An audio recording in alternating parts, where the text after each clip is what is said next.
नमस्कार दोस्तों। मैं सोलर रूफटॉप वीडियो सीरीज के अंतर्गत आपके लिए एक 5वां टॉपिक लाया हूँ। एसएलडी मतलब सिंगल लाइन डायग्राम किस तरह से इसका रहता है, मीटरिंग रिक्वायरमेंट क्या क्या है, मीटर स्पेसिफिकेशंस क्या क्या रिक्वायर्ड रहेंगे जनरेटर मीटर के लिए, सोलर मीटर के लिए, और किस कैपेसिटी तक के लिए सिंगल फेज मीटर लगा सकते हैं, 3 फेज लगा सकते हैं, होल करंट या फिर सिटी मीटर या एमई ऑपरेटेड मीटर, इसको इसमें बताऊंगा। और फाइनली जो है टेस्टिंग ऑफ मीटर चार्जेज क्या क्या हैं, एमई के, सिटी के और मीटर्स के, तो इसको भी आपको इसमें शुरू करके जो कि इस पे सब अपनी डिस्प्ले हो रही है, इन चीज़ों को मैं इसमें बताऊंगा। वीडियो को शुरू करते हैं। जैसे मैंने बताया, इन सारी चीज़ों टॉपिकों को कवर करूंगा। आगे अपन चलते सिंगल लाइन डायग्राम की मैं बात कर रहा हूँ। जैसे मैं एलटी कंज्यूमर्स के रेफरेंस में बात कर लूँ तो ये नॉर्मली जैसे जो सोलर पैनल लगे हुए हैं, इसकी कम्बिनेशन मतलब 3-4 जगह या फिर ढेर सारे मॉड्यूल्स जो है उसको कनेक्ट करके जो है एक कंबाइनर यूनिट बनेगी। वहाँ मतलब एक साथ ही रहेगी। फिर ये डीसी स्विच के थ्रू आइसोलेट होगी। फिर इन्वर्टर रहेगा। इन्वर्टर के बाद जो जनरेशन को रिकॉर्ड करने के लिए जनरेटर मीटर रहेगा। और इसके बाद जो है यहाँ चूँकि एसी बन चुकी है तो ये एसी डिस्कनेक्टर स्विच रहेगा। उसके बाद जो आपके मेन एलटी पैनल्स जो भी हैं उसमें ये कनेक्ट होंगे, जहाँ से आप इसको यूज कर सकते हैं जनरेशन जो भी आपकी हुई है। और अगर जो ये एक्सेस जनरेशन आपके लोड से ज़्यादा आपने जनरेट कर ली है तो वो फ्लो हो जाएगी इधर ग्रिड की तरफ, मतलब डिस्कॉम की तरफ। और एट द सेम टाइम अगर आपकी जनरेशन कम है और लोड रिक्वायरमेंट ज़्यादा है तो ये फ्लो हो जाएगी इधर से डिस्कॉम से जो है कंज्यूमर की लोड की ओर। और इधर जो है यहाँ पे AC disconnection switch after load के बाद भी दी जाएगी। वहाँ पे उसके बाद ये नेट मीटर दी जाएगी, ये डायरेक्शन फ्लो ऑफ मीटर को रिकॉर्ड करने के लिए। जब पावर फ्लो इधर से इधर हो रही है तो इसको डिस्कॉम के लिए इंपोर्ट बताया जाएगा, लेकिन कंज्यूमर के लिए एक्सपोर्ट बताया। कंज्यूमर ने एक्सपोर्ट किया। फिर सिमिलरली जो है ये विड्रॉ अगर करता है तो कंज्यूमर ने इम्पोर्ट किया, जिसको इस मीटर रीडिंग द्वारा रिकॉर्ड किया जाएगा। तो ये सिंगल फेज में इस तरह की चीज़ें हैं। और ये पूरा जो है ये यहाँ से यहाँ तक तो सेमी नेटवर्क है, सिर्फ ये मीटर और ये एक और स्विच जो है ऐड किया गया है। तो और सिमिलरली जो है ये तो ये अपनी उसकी हुई जनरेशन की सिंगल लाइन डायग्राम जो भी अपन सोलर पैनल लगा रहे हैं उसकी ये डायग्राम हुई। और इधर की जो ये लोड पैनल ऑलरेडी लगी हुई, तो ये एलटी कंज्यूमर्स के केस में। सिमिलरली मैं एचटी कंज्यूमर्स के केस में बात करूं तो एचटी कंज्यूमर केस में भी ये ऑलमोस्ट जो है यहाँ से यहाँ तक जनरेशन तक का जो सेम ही रहना है। और वही एरे जो भी रहेंगे, पैनल्स रहेंगे, उसको कंबाइनर यूनिट बनाए, डीसी डिस्कनेक्टर स्विच रहेगा, इन्वर्टर्स रहेगा जो डीसी को एसी में कन्वर्ट करे। यहाँ पे एसी बनने के बाद जो है सोलर जनरेशन मीटर लगेगा। और सिमिलरली फिर जो है यहाँ पे डिस्कनेक्टर स्विच आएगी। और सिमिलरली लोड पैनल पे ये कनेक्ट रहेगा। जो भी जनरेट होगा वो सबसे पहले जो है लोड में यूज होगा। अगर एक्सेस है लोड के से ज़्यादा तो ये फ्लो ग्रिड की ओर हो जाएगी। सिमिलरली अगर जो कम जनरेशन हो रहा है तो ग्रिड से इधर आ जाएगी। सिमिलरली यहाँ तक तो जनरेशन यूनिट का है। और सिमिलरली जो है ये जो है आउटगोइंग जो है यहाँ पे एचटी कंज्यूमर है तो उनकी ऑलरेडी ट्रांसफार्मर लगी हुई है। इसको ये नहीं समझना है नया ट्रांसफार्मर नहीं लगाना, चूँकि जनरेशन पार्ट तो इतना ही है। इसमें जो भी कनेक्ट हो गया हुई ये ऑलरेडी ट्रांसफार्मर लगी हुई थी। ये 33 kV का जो भी ब्रेकर है, 33 kV 11 kV जो भी अप्लीकेबल रहेंगे या 130 उसकी ये ब्रेकर स्विच रहेंगे। और ट्रांसफार्मर यहाँ मैंने 33 की बता दी, 11 करेगा तो 11 करेगा।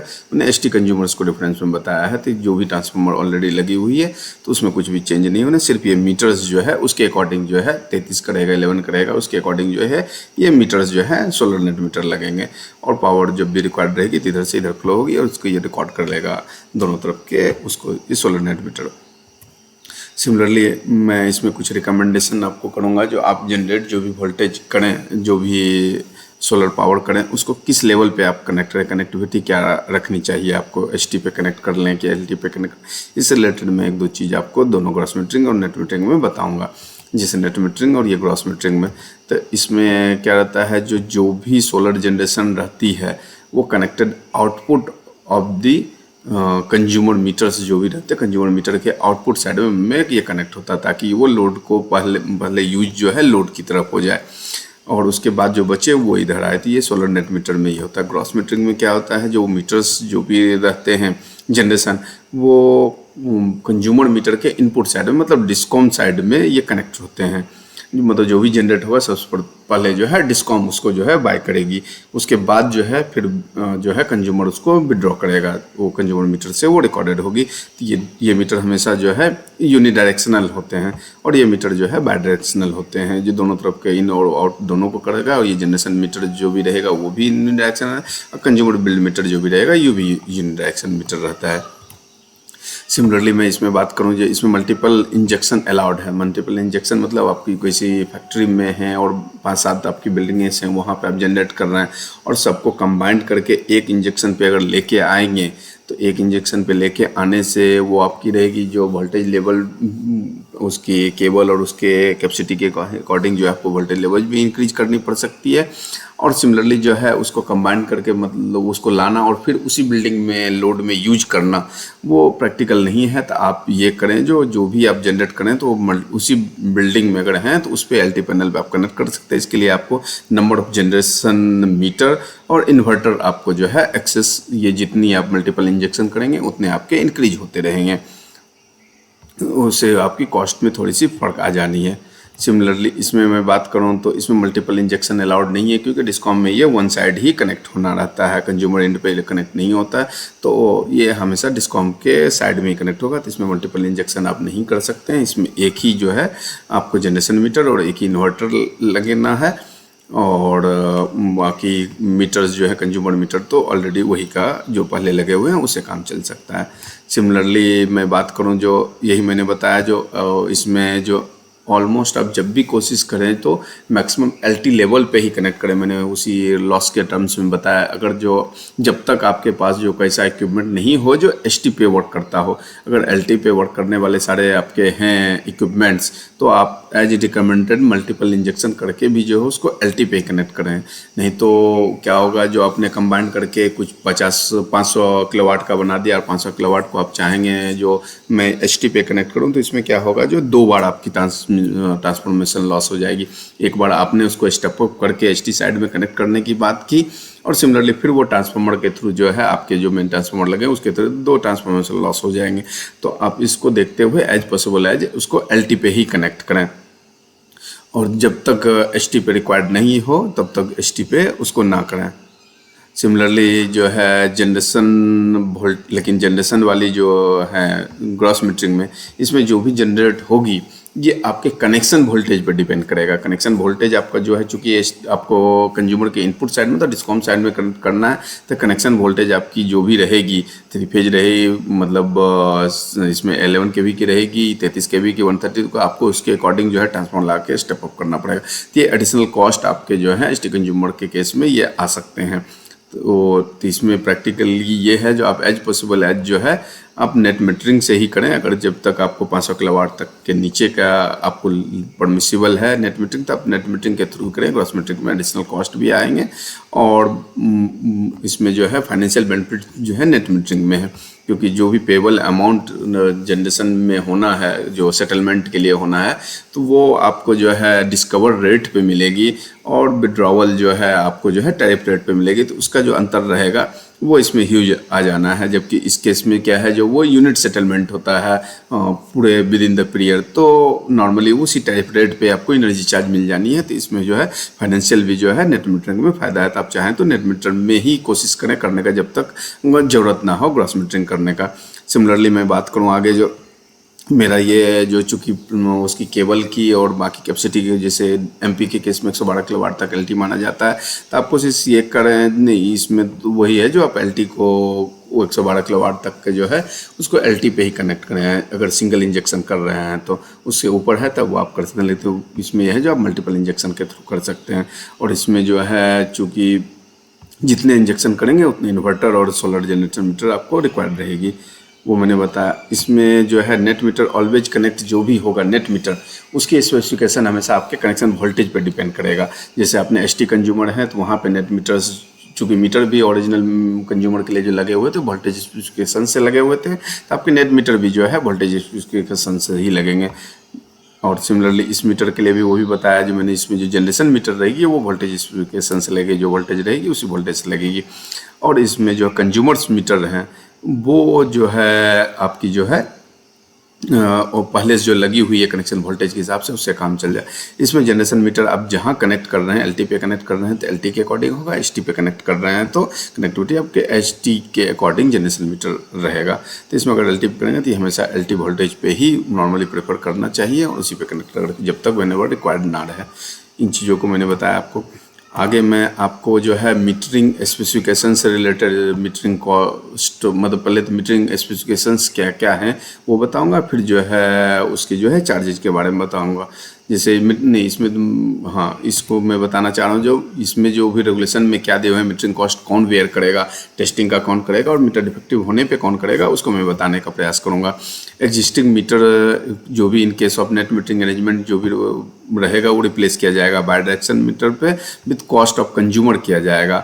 और in gross metering arrangement existing meter जो कंज्यूमर का है वो सेल कंटिन्यू वो रह सकता है, जैसा था वैसा ही रह सकता है। और जो भी प्रो कंज्यूमर ग्रॉस मीटरिंग और नेट मीटरिंग केस में रिक्वायर्ड, इसमें आप मीटर को जो है जनरेशन मीटर भी जो है आपको ही खरीदना है, कंज्यूमर को ही खरीदना रहता है। जो consumer required to procure generation meter at his, मतलब दोनों मीटर्स जो है अरेंजमेंट जो है आपको ही आपके कॉस्ट पे करना है। सिमिलरली इसमें जो है प्रो कंज्यूमर आपको ऑप्शन भी दिए जाए, कंज्यूमर को ऑप्शन दिए जाने हैं जो आप ये मीटर को कहीं दूसरी जगह से थर्ड पार्टी से भी खरीद सकते हैं या डिस्कॉम से भी खरीद सकते हैं। और डिस्कॉम से अगर लेंगे तो उसकी जो है आपको चार्जेस लिए जाएंगे। और इसको टेस्ट जहाँ से अगर आप बाहर से कर दें तो उसको डिस्कॉम में टेस्ट आपको कराने पड़ेंगे। उसके ये जो है मैंने रेगुलेशन रेफरेंस आपको बताए हैं, जो पॉलिसी एमपीआरसी की 2022 की पॉलिसी उसमें रेगुलेशन रेफरेंस में ये चीज़ें दी हुई है, आप देख सकते हैं। सिमिलरली मैं बात करूं जो मीटर अगर किसी केस में बाद में यूज के दौरान जो डिफेक्टिव होता है तो उसका कॉस्ट भी जो है कंज्यूमर को ही बियर करना है। ये पॉलिसी में एमपीआरसी की डिसेंट्रलाइज पॉलिसी के रेफरेंस नंबर में इसमें ये दिया हुआ है। सिमिलरली मैं आगे बात करूं जो टेस्टिंग चार्ज जो रिकवर करेगा वो एज पर मिसलेनियस रेगुलेशंस जो भी हैं RG31 इनके आते हैं एमपीआरसी द्वारा RG31 उसमें जो रेट दिए हुए हैं, चूँकि ये कॉस्ट रिक्वेस्ट ऑफ कंज्यूमर किए जाते हैं तो ये कॉस्ट भी जो है कंज्यूमर को ही इसका टेस्टिंग चार्ज का भी बेयर करना है। सिमिलरली मैं आगे बात करूं जो मीटरिंग स्पेसिफिकेशन, मीटरिंग रिक्वायरमेंट क्या क्या है, किस लेवल पे 11 के मतलब single phase, 3 phase, whole current, CT operated किस तरह के मीटर जनरेशन मीटर में और जो है सोलर नेट मीटर में यूज करना है, विद किस लोड तक करना है, उसको मैं बताने का प्रयास करता हूँ। जैसे जनरेशन मीटर में मैं बात करूं जो इसमें जो है मैंने ये लोड बताए हैं, तो इसमें एक और चीज़ का ध्यान रखें, जनरेशन मीटर हमेशा जो है आरई प्लांट कैपेसिटी के अकॉर्डिंग आप प्लान करेंगे। जो आरई प्लांट कैपेसिटी कितनी है और उसकी कनेक्टिविटी कहाँ पे है उसके अकॉर्डिंग इसकी वो होगी। जैसे मैं आरई प्लांट एलटी लेवल पे ही कनेक्ट अगर करने की बात करूँ आरई प्लांट को, तो इसमें आरई प्लांट की कैपेसिटी 4 किलोवाट से नीचे रहेगी तो आप सिंगल फेज यूज कर सकते हैं। और सिंगल फेज 2 वाट 530 एम्पियर की मीटर और 1.0 क्लास की एक्यूरेसी क्लास की मीटर। सिमिलरली 4 से 15 तक में आपको जो है 3 phase whole current meter use करना है, 530 या 1060 के ले सकते हैं और एक्यूरेसी क्लास जो है 1.0 ही लेना है। 5 से ऊपर में आपको 15 से ऊपर अगर प्लांट कैपेसिटी है तो आपको सिटी ऑपरेटेड मीटर ही लेना है और 5 एम्पियर सिटी रेटिंग की और जो है 0.5S की एक्यूरेसी क्लास की आपको लेनी रहेगी। 5 से 112 तक मतलब एमपी डिस्कॉम के केस में जो है एलटी जो है अप टू 112 तक का प्रेफरेबल रहता है। ऐसा ये नहीं है जो आप अगर कनेक्टिविटी 50 से ऊपर ही 11 के भी जो है एचटी कंज्यूमर्स आ जाते हैं तो उससे ऊपर कनेक्टिविटी, मतलब ये कनेक्टिविटी भी डिपेंड करेगा। जो एलटी कनेक्टिविटी अगर है तब 15 से इतना पे जो है आपको ये मीटर लगेगा। वो एचटी कनेक्टिविटी रहेगी तो फिर जो है एमई ऑपरेटेड वो चीज़ें आएगी। सिमिलरली अगर जो एचटी कनेक्टिविटी में आ रही है, आप एचटी पे कनेक्ट कर रहे हैं तो एमई ऑपरेटेड ही रहनी है और जो है 3 फेज 4 वाट जो है और 132 केवी से नीचे की रहेगी तो 5 एम्पियर की सिटी रहनी है और 132 से ऊपर रहनी है तो 1 एम्पियर की सिटी और एक्यूरेसी क्लास 0.5S की रहनी है इसमें।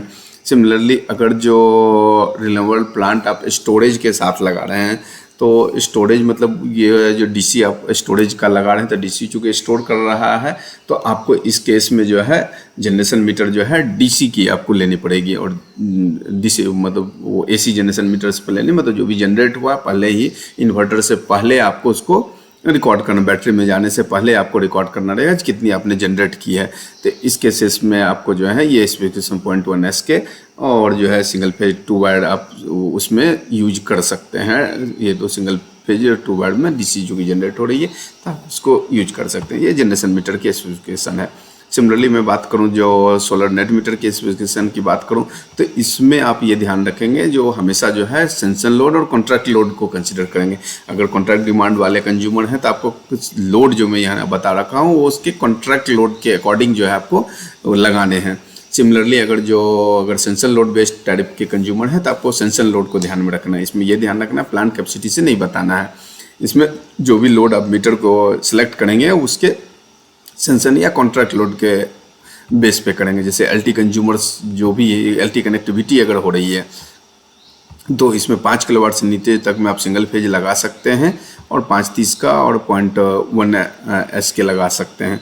लेकिन इसमें भी ये ध्यान रखना है, चूँकि इसमें पॉलिसी में ये चीज़ दी हुई है, लेकिन प्रैक्टिस जो एमपी में है वो 3 किलोवाट तक ही सिंगल फेज लगता है। तो आप इसमें प्रेफर ये करें जो 3 किलोवाट तक के ही सिंगल फेज लगाएं और 3 से लेके 18.15 तक जो है आप 3 फेज होल करंट मीटर लगाएं।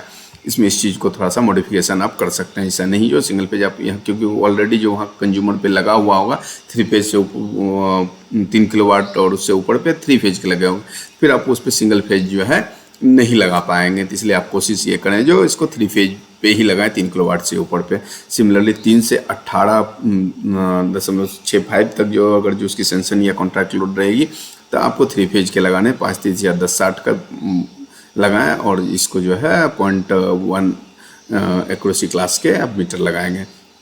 सिमिलरली 18.6 से 112 किलोवाट तक की अगर जो उसकी सेंसन या कॉन्ट्रैक्ट डिमांड है ये, तो आपको जो है 5 एम्पियर रेटिंग की सिटी ऑपरेटेड ही मीटर लगाने 0.5 एस क्लास के। और एचटी के केस में सिमिलरली वही 3 फेज 4 बार एमई ऑपरेटेड लगनी है और इसमें 132 से नीचे रहेगी 5 एम्पियर की और उससे ज़्यादा रहेगी तो 1 एम्पियर की आपको लगानी है। और एक्यूरेसी क्लास भी इसमें डिफाइन किया हुआ 132 से नीचे 0.5 एस और उससे ऊपर जो है 0.2 एस का आपको लगाना है। सिमिलरली इसमें 2 चीज़ें और बता देता हूँ मैं। अगर जो आपकी जनरेशन कैपेसिटी 250 किलोवाट से ऊपर है तो आपको एक जो है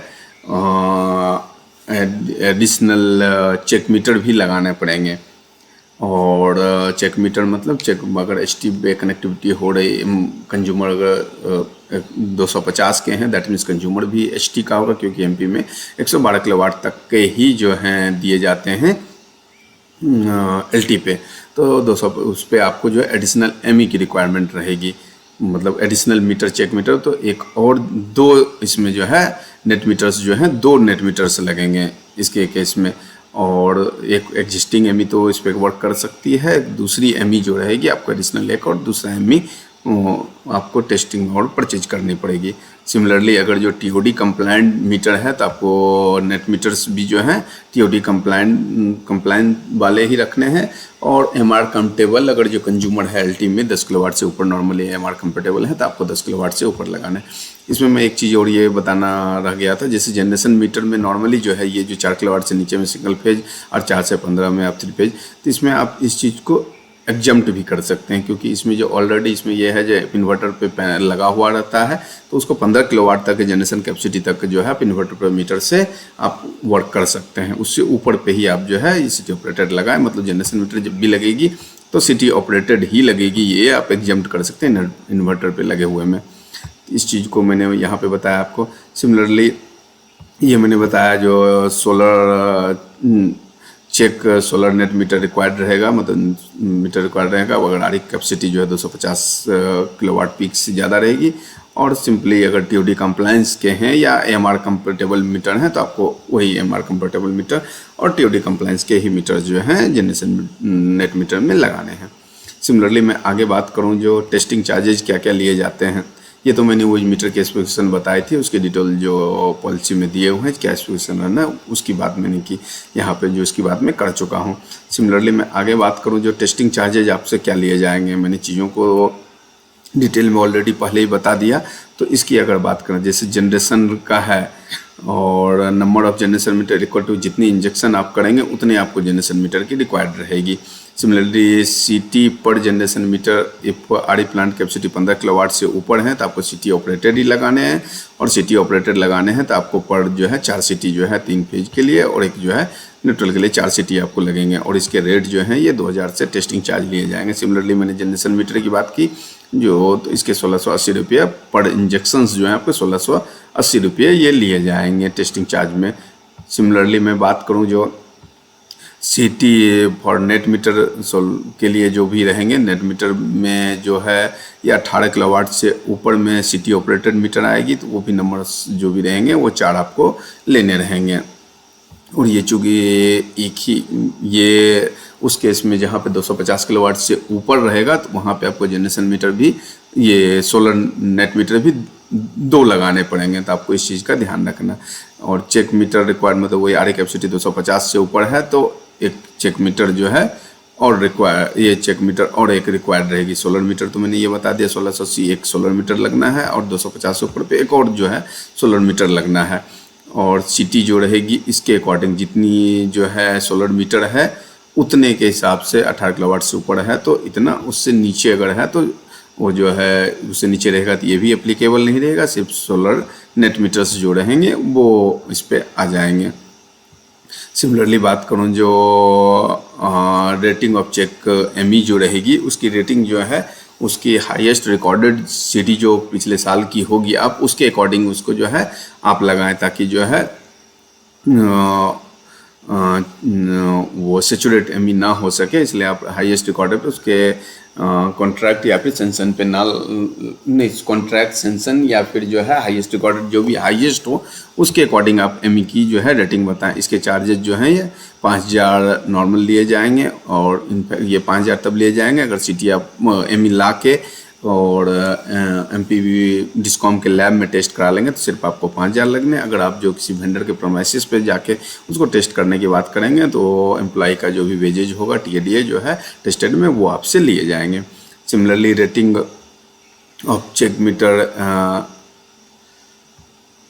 मस्ट बी अकॉर्डिंग सीडी और highest recorded MD consumer up to 33 kilowatt से ऊपर, मतलब इसमें 2 रेट हैं, 11 के 33 केवी तक के ये रेट रहेंगे टेस्टिंग के और 33 से ऊपर में ये रेट रहेंगे और सेम चीज़ ये एप्लीकेबल दोनों के लिए रहेगी।